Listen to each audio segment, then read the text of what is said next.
February 15th, Gilchrist County, 1995. On a cold winter day, Elizabeth Jones awakes to a knock at the door. She opens the door to her son, who wants to see his father. With no luck, he leaves enraged to another location where his father might have been. Terrified, her son may do something irrational. Elizabeth leaves her husband, who is hiding in the back room of their home, to go tell the authorities. And I'm thinking, well, maybe he jumped on Dad or something. Yeah. Richard then leaves, afraid that his son might come back. Approximately an hour later, Richard Lee Sr. returns home. Exiting his truck, he meets his son with a fatal blow to his chest. They called me. When the phone rang, my sister early me called. She said, "Mary, she's daddy gone." She said, I said, "What you mean? She's daddy dead." I said, "What you mean daddy dead?" She said, "Leroy killed daddy." I said, "What?" I thought my mother was something, but he said your father had been killed. Granddaddy did. I said, the most unbelievable part is my uncle did. Richard was betrayed by his own flesh and blood. Elizabeth arrives home to find her husband in a pool of blood. The authorities arrive minutes later. The town watches in disbelief. Now the only question is why? What made Leroy take his own father's life?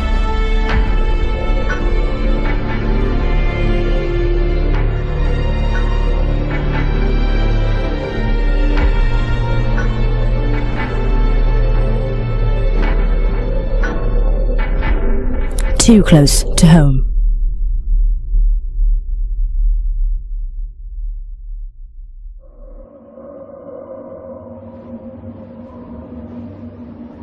Leroy Jones was born October 1952 in Trenton, Florida, to Richard and Elizabeth Jones. He was a nice, handsome young man and very kind-hearted person. He grew up in a close-knit Christian family home. He was a bodybuilder back then. I mean, high school.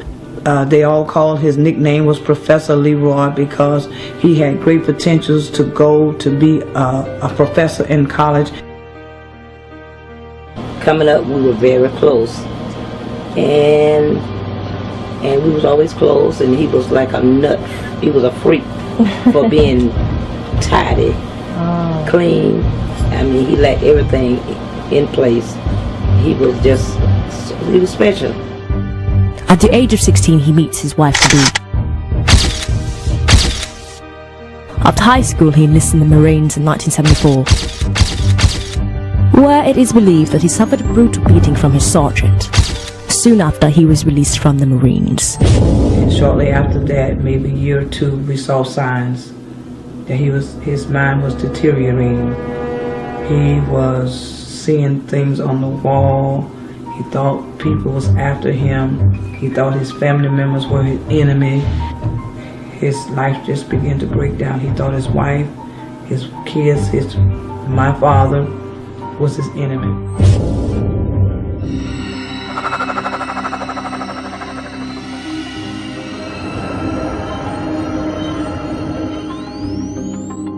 Richard Leach Sr. was born in Camden, Alabama, 1926. Shortly after, he marries Elizabeth Jones and has 12 kids.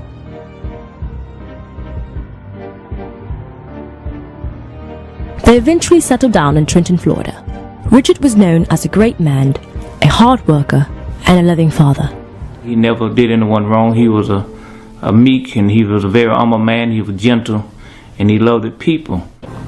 He was quiet, but he was very humble. I never seen him argue. I never seen him yell. Even if there was an argument or altercation, he was always very meek, you know. Walk away from it. And yeah, I never ever seen him succumb to those type things. I ain't found no one like him yet. He did what he said and believed. The main thing, he taught us the way of God. That's one thing that I stand in my heart, that I appreciate my father for doing that when I was young, keep me in church, and that makes a difference in my life this day. He never had to come to jail to get me out of jail. Never had to stay up at night to worry where I was at, because I always obeyed what he told us. You know, he was a strict father, and he believed that God was the way to go. And yet he was strict, but yet we enjoyed him being our father. Okay, that's good. Well, you remember when we was to go to church, cable church, and you said you were sick. You stayed home. Right. And you went to the pool house. You went to play pool. And when we got back from church, Dad come to that pool place. And I said, 8 ball in the corner park. And when I looked back, I saw my father. Daddy. And I couldn't put 8 ball in the corner park. Oh, Lord. Dad come and got about that pool room. And church was out. Wow. But he was strict. He was strict in his way. That was the way way. that brought us Good up. way. You know, he loved us, and all he wanted for us was to live for God. He worked in a sawmill at Georgia Pacific in Cross Lake City, Florida, where he later retired. These things happen to all of us. And if we're not watchful, if we're not up on our P's and Q's, our mind could snap on us. And that's what happened to my brother. I love him dearly. I don't love him no more than I love him then. I love him now the same. I don't get a chance to see him as much as I used to because we grew up in many different parts of the world. But I see him every chance I get. I give him a hug. And right now, take him fish to eat. You know, he always loved fish. You know, and if I had to do it, I'd do the same thing over again for anybody else, you know, because he was one of us. I don't have nothing, no animosity in my heart about him. You know, I don't have no animosity about what he did. It was out of control. I can just imagine, you know, well, I can't imagine actually, Mom. I just feel like every child is very close to their parents, and they have fond memories. In your case, Mom, you were very close to your father, I know. Do you have any fond memories, you know, growing up? I know you have many memories, of course, but any ones that kind of stick out to you when he was, you know, alive? I have many fond memories of my father. Actually, the kids, we all call him Big Daddy. One that stick out and that I will never forget is when I was about 11 and he took me fishing. Of course, he took all the kids fishing, but one particular day I was 11 and he decided to just take me fishing. And that's when I was taught how to bait a hook, and he taught me how to fish. So he taught me how to put the worm on the hook, and I enjoyed fishing from then on. So at least every other month he and I went fishing together, and we sat and talked about just things in general, life itself. Those are the happiest days that I can remember. Aw, that's sweet. That's a sweet memory. Why haven't we gone fishing? I'm just kidding. Another question I really want to ask is, so I know we have a big family, and everybody they tease me about it. I get teased about it a lot, about how big our family is. I wonder how it was, you know, growing up with all those siblings in your house. I mean, all of them in your house. How was it growing up with a lot of siblings in your house? And I mean, I couldn't imagine that many growing up with me, because we had 4. You know, you had 3 girls and 1 boy. So, and I was the baby. So, kind of when I got older, I was kind of I was a loner, and only person that I spent time with was my brother, and the girls were, you know, into boys at that time, so they weren't really home, and you know, they're in high school, about to graduate, go to college. So, you know, I just couldn't imagine. How was it growing up with a big family? Well, I can answer that question. You never liked to go fishing. You were the type that always in front of a camera, making movies, things of that nature. But to tell you about your uncles and aunts, there were 12 in the family which included 7 boys and 5 girls. I was number 10. I am number 10. And so that leaves me down in the bottom, the lower. We grew up in a Victorian home, big yard. We had cows in the backyard, and we were very close. We were a very close-knit family. Everybody in this small town knew us, and the entire town respected our mom and dad. So when you saw one sibling, you saw all of them. So I know it's a tight-knit family. When was it that your brother, particularly, when was it that he started to change? What was it in him that, because I know a person doesn't wake up and just say, oh, I'm gonna kill, my father.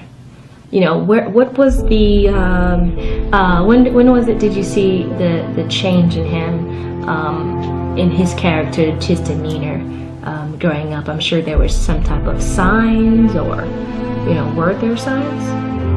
You have to understand that my brother at this point, he was so distraught and out of character till the people of the small town was afraid of him. The people in the small town was afraid of him. His wife was afraid of him. His children was afraid of him. Matter of fact, his wife left him because he was acting out of character. He was so aggressive to his children. He was aggressive to his wife. He was aggressive to his father. He was even aggressive to other people in the little small town. And back then, because it was a small town, everybody knew him. And people were closing their doors. They didn't want to walk the street because he was just that dangerous. Wow, it's just, I just couldn't imagine sitting back and not doing anything about it, I don't know if it was my brother or someone that, in that situation, I don't know what I would do. I would just try to find some help or something. If I seen some type of changes, I think I would try to find some help. Did you guys take him anywhere? We had a family meeting, and my mom and dad and the other older siblings sought out doctors to take him. So we took him to a mental institution, and the doctor said that the doctor had diagnosed him of schizophrenia. And also my brother was hearing voices. These voices was telling him to do dangerous things to anybody. He would drive the small towns, he would drive in his vehicle 65 miles an hour in a 40-mile country road. And because he heard so many voices talking to him, he didn't know what to do. We took him to various places. For a couple of days it seemed better, but to no avail. Frankly, I thought he was demon possessed. I believe, so a possession, because you have to understand that we come from a Christian home, right? And so a godly home. Seeing that, it kind of like, that's not him. That's something totally. That's something else. That's some type of possession that just. A normal human being doesn't act like that. Right. He had to have allowed some demonic forces to come in and enter his life. So something entered him. Yes.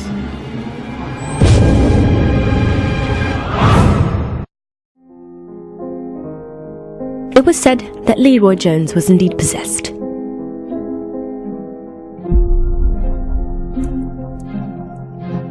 Some say he would spend most of his time at the cemetery. Whatever the case may be,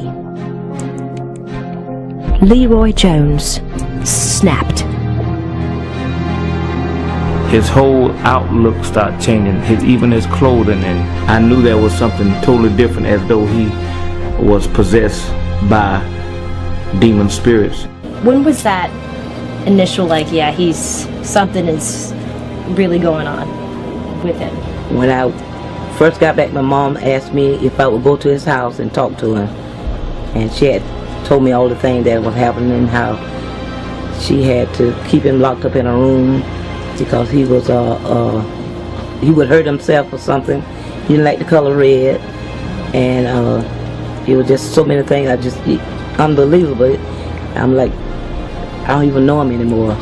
So she would say, you know, he be in his house and won't come out for days. So she asked me if I would go to his house and talk to him and see if I can get him to come out. So I went to his house and I knocked on the door. I said, Leroy. Yeah. He said, what you want? I said, let me in. He said, no. I said, Leroy, this hurt me. I know who you is. He said, get away from my door. If you don't get away from my door, I'm going to call the police. I said, you going to call the police on me? He said, yeah, go away from me. And I said, no, I'm not leaving. I said, I come away from Alabama. I want to see you. Yeah. He said, no, get away from my door. I know who you are and I'm going to call the police. I said, no, I'm going to call the police because something wrong. And but I was just playing with him, really. So I said, listen, I'm going to sit out here on the steps until you decide to open the door. And I basically sit on the steps 45 minutes to an hour. Wow. And he never came out. He never came out. And it just happened day after day. I would go back and try to communicate with him. There was nothing. And I basically didn't see him for a long time. I would hear him talk on the other side. But as far as seeing him, he wouldn't come out. And he was, I just couldn't understand, but Mom was beginning to tell me a lot of things that had happened to him. And so do you think it's a mental problem that he has, or do you think it's something more I think he had sinister? a nervous breakdown. A nervous breakdown. Some kind of way he had a mental breakdown. And basically I love him, and I love him until now. But does he know? He knows who you are. Everything happened now because what, 17 years of treatment. So he owns up to the fact that what he did. He knows that he did that, or no? He knows, but he still don't. From the last time I heard him, he said he didn't do it. Oh. He said, I don't know what these people saying, I did this, but I didn't do that. Wow. So he still really don't believe he did it. So What can you he's do? now in a home, group home. And I guess he'll forever live there until the Lord calls him home. Wow. But I love him. Leroy was a lot older than me because I'm number 11 out of 12. So I do remember portions of when he started getting to the point where he started being a lot different than what you could tell something was wrong. And I guess he probably was he was either near 10th, 11th grade, somewhere up there, and I was probably 5 or 6 because, like I said, I'm number 11. And I just remember that there was times where he started being different. Certain things would get him excited and rile him up, like the color orange or red would get him excited. And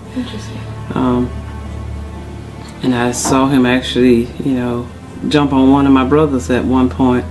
And so I just kind of like went running out the door because I remember because we used to live in the house that we grew up in. That house, it was on the middle. It was like not the back porch, but the porch before you get to the back porch, where we were actually the sitting room where we watched TV at. And I remember David was in there, and all of a sudden it just came out of the blue, and he just jumped on him and No reason. Nothing. When he saw that orange, the colored shirt he had on, it just like something just went off. I don't know, but Wow. anyway. And I remember we had to call the paramedics one time. And this was not I don't think it was for him. I think it was for my mom when my mom had something happen to her. So anyway, and I remember him being around when that happened. But Wow. Were you guys afraid of your brother at all? well, To because some I was extent? because I was little, I didn't understand. And when you don't understand when you're small like that, it could bring fear. You know, but as he got older and progressed, and I moved away from home, I moved away from home shortly right after high school. And then I moved to Texas, and then I left Texas. I came back to Florida for about a year, and then I moved to North Carolina. And over a period of time, you know, because I would see things, God would just show me things in dreams. And so one particular time when I was living with my sister, I had a dream about my dad. And the dream I had was that I had a dream that he was dead. Somebody had killed him. Oh my gosh. And I woke up in the middle of the night, and I ran to upstairs and asked my sister, told her what the dream was about, and asked her could I call Mom and Dad to make sure they were okay. And so she said, yeah, let's call. So I called. It was late at night because we were already gone to bed. So I ended up waking him up. And Mom said that he was fine, that he was in the bed, laying in bed right there with her. But I didn't know that on previous occasion he had been experiencing some stuff with my brother. But anyway, about 6 to 8 months later, somewhere in there, he did die. And that's when he ended up getting killed. I ended up seeing it, but see, at that time I didn't really know what to do with that, so it just frightened me. And I wasn't sure. Once I called him and make sure he was okay, I was good to go, and I didn't think nothing of it. It was just a dream. It's something it's not going to really happen. Yeah. Wow, that's amazing. Did you know Uncle Leroy at all? Do you remember anything about him? I didn't live in Florida, but when I would come visit for summer vacations, part of my time was spent with my Uncle Leroy because he had 3 girls at that time. They were around my age. So what I remember most about him, he was really funny. He always was joking. Every chance you got, you can walk by him and he would snatch you up and he would tickle your feet and stuff, and he wouldn't let you go until you gave in. But I also remember he was particular about he liked everything neat and clean, so that type thing. But only thing, I have good memories pretty much of him. We always had a good time every time we were there. Well, I was there and stuff, so. Wow. So you didn't have any type of, you didn't see anything about him that was different? No. Interesting. Nothing no. The things that I've heard, no, I didn't experience, never seen that for myself.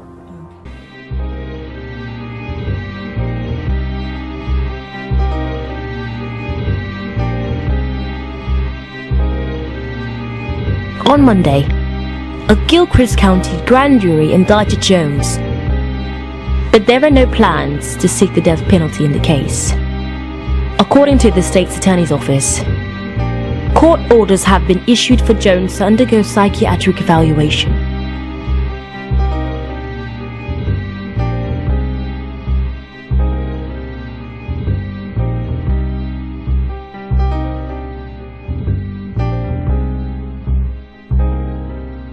How did you guys feel when you heard the news of when Big Daddy had gotten murdered? Actually, knowing that we were about to have a birthday on the next day, it came as a shock. And we were actually at school, if I remember correctly, and my mother told us to get in the car. She was not very talkative, but she said that, you know, we have to go.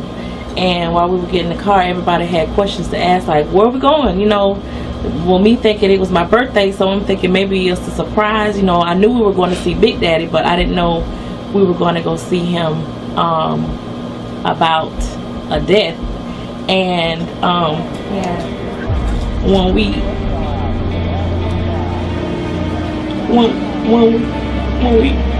got further into Gilchrist County, as we were approaching the house, all I could see was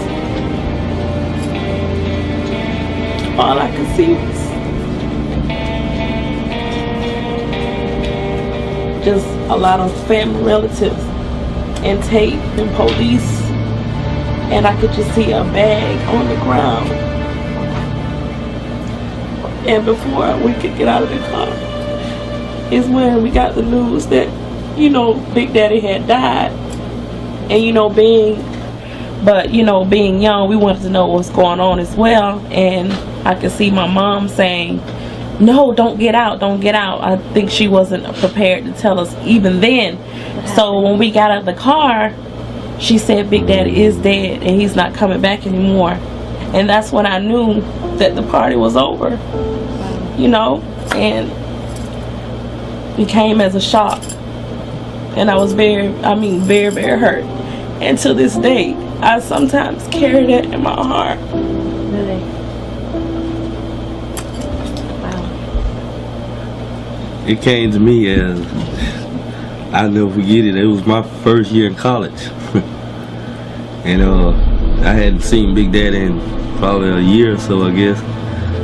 And Big Daddy was like more than a granddaddy. He was like my father figure, because we made the transaction from Alabama to Florida, and we was, like we say, we lived with Big Daddy, and he's the only man that I was really around. So a lot of my things that I seen growing up, you know, it came from him. And all I know is he was a hard-working man. He would be going to work before the sun come up, and he'd be back home when the sun go down, and we going to church. So that is still in me, that you had to work. But it was a shock to me, because it was my first year in college, and I got a phone call, and the phone call come from my sister Sheila. She was on the phone, and she was like hesitant about saying what she had to say. She was crying, and I kept saying, what's going on, you know? And she finally came out. She said Big Daddy dead. I was like, what? She said Big Daddy dead. I wanted to get to the funeral, but I couldn't even get to the funeral because I was in Miami in school, and like I said, it was new to me. And I sat at the wrong bus station all night long and missed the bus, so I couldn't even come back. So that was another, you know, dent in my heart. So it was like I still missed the fact that I couldn't even see him go off. I used to stay at Uncle Leroy and them house because we lived right behind each other. So I spent a lot of time with them, with the kids at the house. So it's a lot of things I did see that they were dealing with and going with him in his stages, you know. And a lot of times he wasn't in his right mind. But, you know, nobody knew to the extent of where he was, of how serious it was. And knowing that, you know, Auntie Winnie was trying even that morning to get him help. Wow. Not knowing that, you know, that's where he was doing that day when she was trying to get him the help that she was trying to get, that it was too late. So, you know, only she knows what she dealing with all in the same morning. She there trying to get him help and can't get it. This is what he's done. When you got the information from Dad, and Dad said that Big Daddy has died, did he tell you who did it at the time? Mm-hmm. And how did you like? I was still shocked, like how? What had happened? But how it happened was, it started when he came to our house. Then went on from there. And I don't know, for some reason, I was like, I don't want to, I guess because he was acting crazy already when he came to the house. When we was staying out there in the trailer, in the country. Oh, okay. Yeah. And so that's when Daddy was like, told Mama, he was like, can I stay here tonight? And Daddy was like, he can't stay here tonight. And so Mama was like, well, why my brother can't stay? And Daddy was like, nope, because you know, something ain't right. Yeah. So even y'all seen it in him? Yeah. I was thinking, I'm young, but I'm thinking like, okay, maybe I might witness something, so I'm gonna stay, you know what I'm saying, in the room or whatever, probably hiding under the bed if I need to or whatever, for real. So you guys are pretty scared of I wasn't scared, but just knew something wasn't right. So Dad was like, no, you can't stay here tonight, you know what I'm saying, or whatever. Nope, can't stay here tonight, you know. But he was like, all right. So he left. That's when he went to Uncle Elwood's house. Okay. On top of the house. So Uncle Elwood was saying that he had a gun or whatever, and he was like, he'll shoot him because he was acting crazy. What is you doing on top of your house? So that's when, you know, knew something went right. So couldn't get the Uncle Edward. Or couldn't get the daddy, couldn't get Uncle Edward. So I guess he got the Big Daddy. So wait a minute. Mm-hmm. Do you think he already had this type of? No, I would say it was already, you know, like he was plotting, but it just, you know, happened way. Okay, he couldn't get this one, he couldn't get that one, so okay, you know what I mean? Oh, okay. So knowing Big Daddy anyway, like say he you know, he this low key person or whatever, you know, he speak, hey, how you doing, you know, and like I say, very laid back. I'd never seen him mad or whatever. He was always calm. Yeah, like, you know. But I know he probably was going through a lot, especially with Big Mama or whatever, especially calling him, you know, this and that. Yeah. But he's still stuck there. So then I was told too, before all that happened, that somebody, I think it was Auntie Winnie or whatever, and Big Mama or something, they went to the house, and he was sitting in the middle of the floor, and he had like washing powder, a bunch of knives and stuff, you know, in a pile, you know. Yep. And then the sad thing about it is that Nobody did anything about it? no, they said the sad thing about it is he said he was hearing voices, and he went to Meridian and told them, I'm hearing voices to go kill. So if they would have did their job by admitting him when they say that he heard voices, yeah, Big Daddy still would have been him. What's your fondest memory of your father? There's a lot of memories of my dad. I remember one time me and Dad were going to church down there. We walked to church, and we get ready to come back, and he said, "I beat you back home." I said, "No, you can't beat me back home, Dad." He said, "Yeah, I'll beat you back home. You go that way, I'll go that way." And I went to the left, and he went to the right, and we ran. And I thought I was gonna beat him home, but when I got here, he was sitting on the porch. He was sitting on the porch. I said, "Dad, how you got home that quick?" Yeah, I got to still move. Man, all right. Yeah, that was one thing I remember. And then another thing, Dad used to tell me in church. He used to tell people in church that I love all my boys, but that one right there, he said, me and him was like brothers tonight. We just real close. I said, yeah, I sure love Dad. I said, I love my dad. Many things. We would go fishing together and we talk. We talk a whole lot of things. But if I had to do it all over, I would give my life my own dad. I would take his place. Sometimes you think about it hurts bad.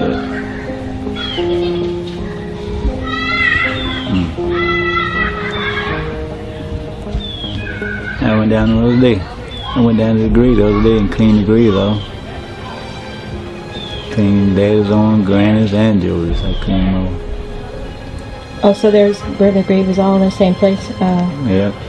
Daddy's right here, and then Granny's, then Julie's over there, in the same line. Well, there's a lot of things. Remember Dad? I was gonna take him with me in this big truck. We had planned to go me in Texas when I drive out. And they said, I'm going, yeah, I'm going. He said, okay. And we were preparing to go. And every time I come home, he'll meet me down there and pick me up. And a particular morning that tragedy happened, it don't miss a Monday that I'd never come here to see him on that Monday. And on that particular Monday, I did not come this way. I don't know why I didn't come. Out of all 6 years, I come that Monday. But that particular Monday, I went another way, stopped in Gainesville, and stayed one night over there. And that same night, I had a dream. But it wasn't a pleasant dream. It was something about a lot of people gathering. and woke up that morning and had to take a load to Savannah, but I wasn't in no hurry to go. And after that, about 10-20 minutes after that, we had a phone call telling us to get over here because something pretty bad had happened. And I told them on my way coming over, I said, yeah, we see a lot of people down there. I can tell y'all something really bad done happened. When we got down by Ruby's store down there, we couldn't even hardly get down to his house. Was that packed?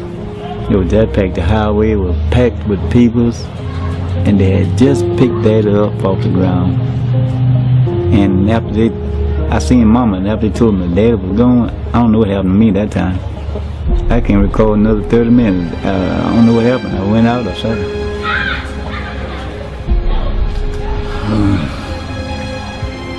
It gets a headache sometimes thinking about that.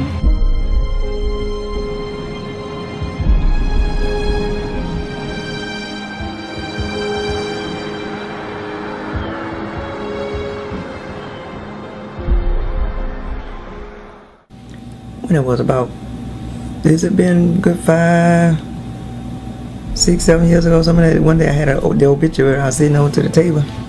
I looked at it. I said, Big Daddy, I said, you left. I said, I want to buy you a brand new car. Because you always had these used cars. He had used cars. All these used cars. I said, I want to buy you a brand new car. And so, and then a teal came. Yeah. I said, like you going fishing. And I'd be so glad you come from fishing. Oh, you used to go fishing a lot? No, that's where it feel like. Like he's gone just fishing? Like he going fishing. I'd be so glad you come from fishing. Oh. That's. Yeah, well, he won't be back anymore, but no. That's happens. How close were you to your father? Do you have like any fond memories that stick out when you think of your dad? I don't want to wear that. I remember one time, all of us girls had the time we had to fix some breakfast early in the morning time. It used to make me mad because I wonder why my mom wouldn't do it. That's hilarious. I said, that sure will get you fix your own food. But I learned one thing I always share, like I say, is he loved coffee, house coffee. Really? He was a coffee drinker? I was a coffee drinker. And he said, he would call me preacher, man. He called me preacher. He said, hey, preacher. He would call me preacher. I told him, call me no preacher. He said, hey, preacher. Why don't you go make, somebody, you had your coffee today? I'll make you one, make me one. Oh, that's so sweet. That was about the best. Memories kind of like stick out. That's sweet. I didn't know Big Dad drank coffee. That's why I'm a coffee drinker, I guess. It runs in the family. Yeah, that's one heritage I don't want to lose. Because every time I drink coffee, I think about it like that. Yeah. You're like Big Daddy. That's that coffee drinker. So what was something that, the most valuable lesson that you learned, that your father instilled in you, that has gone with you throughout your entire life? Being a Christian. That was, and my daddy, he don't like to be late. To this day, I don't like to be late. I'm late. I'm glad I got that from him. Because my mom, every time to go to church, she would get, he said, Libet, she just get there, she take down, she'll change clothes 5 or 6 times. Why don't you just go get the clothes she's gonna wear? He said, I'm gonna leave her. You drive your home. And I would be glad. So Big Mom was late, and she always was late, Big Dad all the time. That was one thing, and I always appreciate that because I don't like to be late. I don't like to be late for church, especially. Yeah. Wow. That was one thing that I stood out my dad, and he was a humble man. I always tell everybody, even the Bible talks about Moses was a meek man. I think I'd rewrite that Bible. My dad had passed him. Wow. He did. He was one of the meekest man. Yep. Through this entire interview, what is so ironic to me is that everyone said that they forgave him for what he did, and that to me is amazing. Like, to forgive someone and to say that you still love them is truly the power of forgiveness. And I would say that it's one thing that I've learned. I mean, I didn't really know my grandfather well enough because I'm fairly young. If he's looking down on us right now, I would say he wants us to forgive. And I think everybody, any kind of problem that you have, I think it's best to forgive and to keep loving that person no matter what. Yes, they made a mistake. Yes, things happen, but never hold grudges. Yeah. Life's too short.